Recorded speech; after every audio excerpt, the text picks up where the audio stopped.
Assalamualaikum warahmatullahi wabarakatuh. Selamat berjumpa lagi di channel Jas Merah.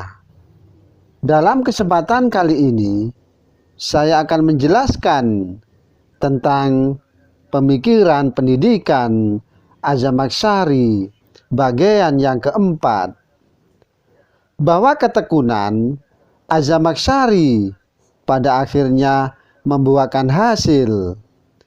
Terbukti dari banyaknya kitab yang beliau tulis, baik dalam bidang bahasa, tafsir, hadis, dan sebagainya.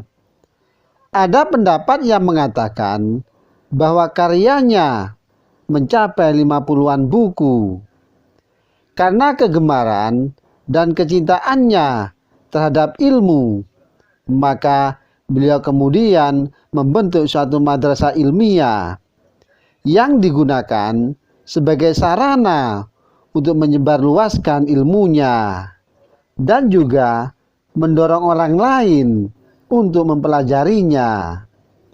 Dan di antara murid-muridnya adalah Abu Muhsin Ismail bin Abdullah Ali bin Isa bin Hamzah bin Wahas Abi Thayyib, atau anak Sulaiman bin Hasan bin Ali bin Abi Thalib, dan masih banyak lagi murid-muridnya yang tak bisa kami sebutkan satu persatu.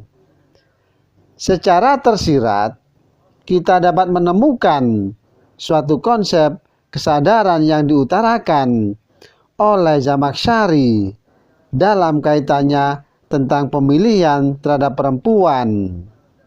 Dalam hal ini adalah pinangan, meskipun ia sendiri tak pernah melakukannya.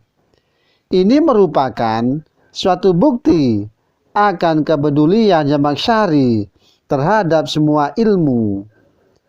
Pendidikan kesadaran yang dapat diambil dari ungkapan Zamakhsyari, "Janganlah engkau meminang perempuan karena kecantikannya, tetapi pinanglah ia karena keteguhan imannya.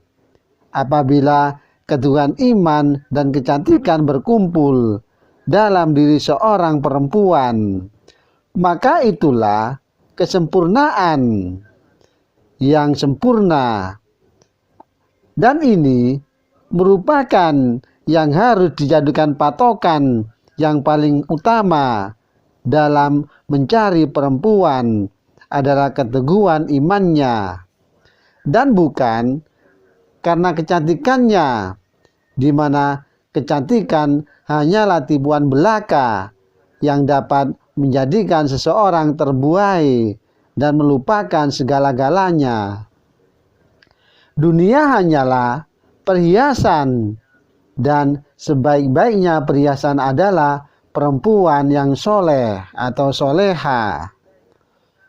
Dalam hal ini, sesuai dengan hadis yang sudah disabdakan oleh Rasulullah SAW, yang artinya, janganlah kamu mengawini wanita-wanita itu karena kecantikannya, karena boleh jadi kecantikan itu akan merusaknya. Dan jangan pula kawini mereka karena harta bendanya. Boleh jadi harta benda itu membuat mereka bersikap aniaya atau congkak.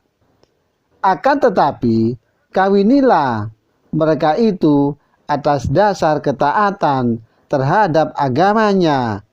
Dan sungguh budak sahaya yang buruk, maka lagi hitam tapi agamanya kuat, itu adalah jauh lebih utama atau lebih baik. Hadis di atas merupakan suatu bukti yang cukup kuat, yang sekaligus menopang pendapat Zamakhsyari dalam hal pinangan dan pilihan terhadap calon istri. Dan selain itu, hadis di atas juga mengindikasikan bahwa orang yang menikahi perempuan semata-mata karena kecantikannya tanpa adanya pertimbangan agama dan lainnya. Acap kali keadaan rumah tangganya kelak akan rusak dan tidak bahagia. Kesadaran seperti itu harus dimiliki oleh setiap muslim agar mereka dapat membangun dan membina keluarganya menjadi keluarga yang sakinah, mawaddah warahmah. Inilah memilih wanita soleha yang teguh imannya, yang telah diajarkan oleh Rasulullah Shallallahu Alaihi Wasallam kepada umatnya. Meskipun kita hidup dalam keadaan pas-pasan, bahkan dalam keadaan kekurangan, akan tetapi kalau dihiasi dengan istri yang soleha, yang memiliki keteguhan iman, maka tidaklah sulit untuk membentuk rumah tangga yang rukun, damai dan sejahtera. Kita dapat meneladani perilaku keluarga Rasulullah Shallallahu Alaihi Wasallam yang hidup dalam keadaan pas-pasan. Tercapailah ia bisa berucap baiti jannati, yang artinya rumahku adalah surgaku. Kesadaran dalam hal ini sangatlah penting, sebab jika tidak akan menimbulkan kefatalan yang sulit untuk dihindari. Dampak dari kesadaran ini adalah pada tugas atau setidaknya keturunan yang akan dilahirkan. Dan ini sebagaimana yang telah disinyalir dalam sebuah syair yang berbunyi, tanaman yang tumbuh di taman tidaklah seperti tanaman yang tumbuh di ladang tandus. Apakah kesempurnaan bisa diharapkan bagi anak-anak jika mereka menyusu pada wanita yang gersang? Dari ungkapan di atas menggambarkan bahwa seorang anak yang dilahirkan dan disusui oleh seorang wanita cantik, tetapi kecantikan hati tidak soleha, maka sulit diharapkan kesempurnaan dari anak tersebut. Oleh karena itu, Islam memberikan tuntunan bagi umatnya dalam memilih calon istri.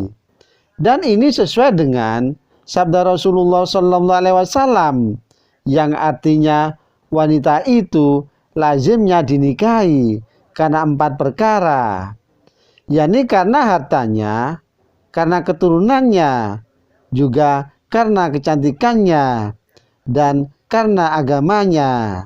Maka pilihlah wanita yang mempunyai agama, jika tidak maka binasalah engkau. Demikianlah kisah pemikiran pendidikan Azam Maksari bagian yang keempat.